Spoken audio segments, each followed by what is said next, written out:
Agora, o lado mais macro, de não curto prazo, né, mas mais implicações, eu acho que tem essa implicação do lado da inflação, que o Andrew comentou. Então, tem esse círculo virtuoso que pode acontecer. A gente já viu no passado, né? Ganho de produtividade, esse deslocamento do mercado de trabalho, né? Essa substituição pode gerar, sim, um custo unitário do trabalho menor, né? Para a indústria e para a economia como um todo, né? Os salários são comprimidos, né? E naturalmente você entra num ciclo de você tem menos custo de trabalho, você tem menos inflação, daí isso permite que os bancos centrais tenham uma taxa de juros mais baixa, né? Ajuda do crescimento de alguma forma por fora do AI, mais crescimento do PIB, ainda mais arrecadação de imposto, e isso pode ajudar na dinâmica da dívida. A gente já viu esse filme nos anos 90, então a gente trouxe aqui um pouco da história, né? Então esses gráficos na parte de baixo da tela, né? Isso aqui é a projeção que o CBO tinha para a dívida pública americana dos anos 90 e de produtividade, e o que foi efetivamente realizado, né? Qual foi o resultado final. E o que dá para ver no lado da dívida, né? Que o CBO sempre projetou uma dívida pior do que ela realmente foi, né? Esse gráfico de cabelinho, né? Ele sempre apontava para cima, mas o resultado realizado sempre foi para baixo. E o lado da produtividade é igual, né? Projetava-se uma produtividade em torno de 1% e no final da década a gente estava colhendo uma produtividade acima de 3%. Né? Muito maior do que qualquer um poderia imaginar no início da década. Não foi um erro do CBO, do estilo, não tinha visibilidade, mas foi isso que aconteceu. E a dívida PIB americana caiu muito. Teve também o Clinton, que fez um ajuste fiscal que a gente não está vendo hoje, isso é mega importante. O Clinton gerou um superávit nominal das contas públicas. Então, obviamente que acelerou o processo de redução da dívida, mas você teve um aspecto de receita vindo por um crescimento do PIB muito mais forte, de produtividade, e aqui até gerou também o juro americano mais baixo, né, com o Greenspan, que foi um catalisador positivo, assim, né, um ciclo virtuoso super incrível dos anos 90. Então, a pergunta que se faz é, com o AI agora, né, com essa velocidade, penetração, etc., né, se mostrando para a economia, o que acontece com a dívida? Então, entre 2005 e 2023, o CBO começou a errar para o outro lado, né, na projeção de dívida. Ele sempre achava que a dívida ia cair e a dívida só subia. Ele errou sistematicamente para o outro lado em relação aos anos 90.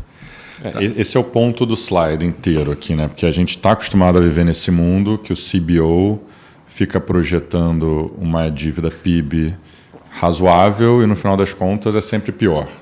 Faz 20 anos. Uhum. Então todo mundo acha uma piada, esse negócio CBO é sempre pior, o Congresso gasta, entra democrata, entra republicano, um gasta, outro corta imposto, tarará, e a dívida PIB só vai piorando. Então a gente está nesse mood horroroso. Então realmente, né, de novo a ideia foi da Couto, que falou, lembra nos anos 90? Nos anos 90 era o contrário disso, isso aqui era outro mundo, né?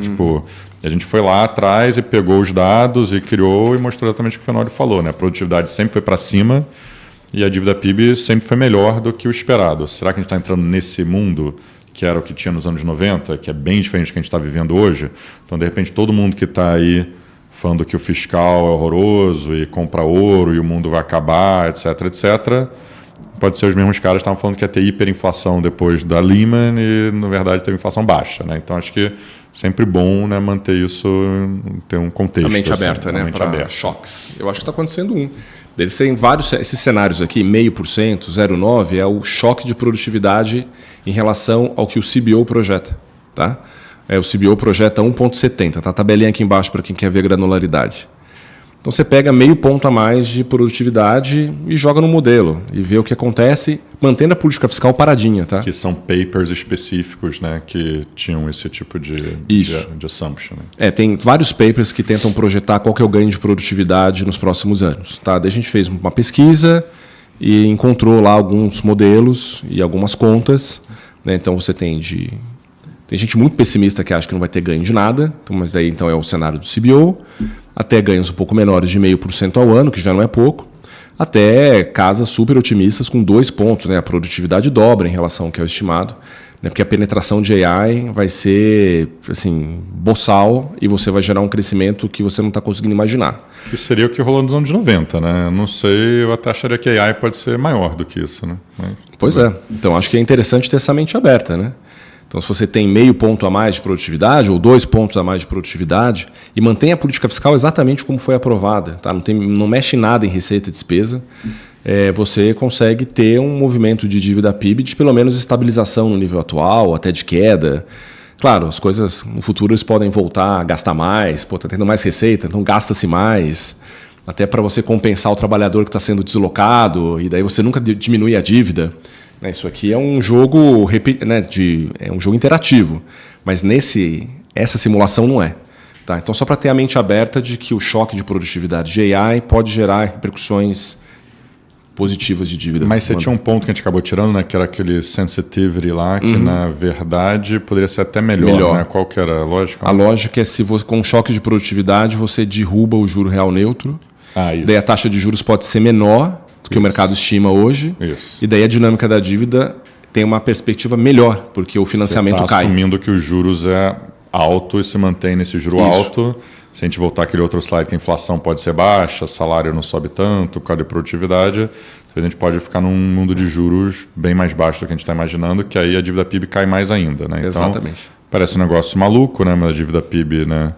CBO assumindo que vai para 117 em 10 anos, imagina se é 70 em 10 anos, né? Uma coisa assim que ninguém está olhando, né? Então...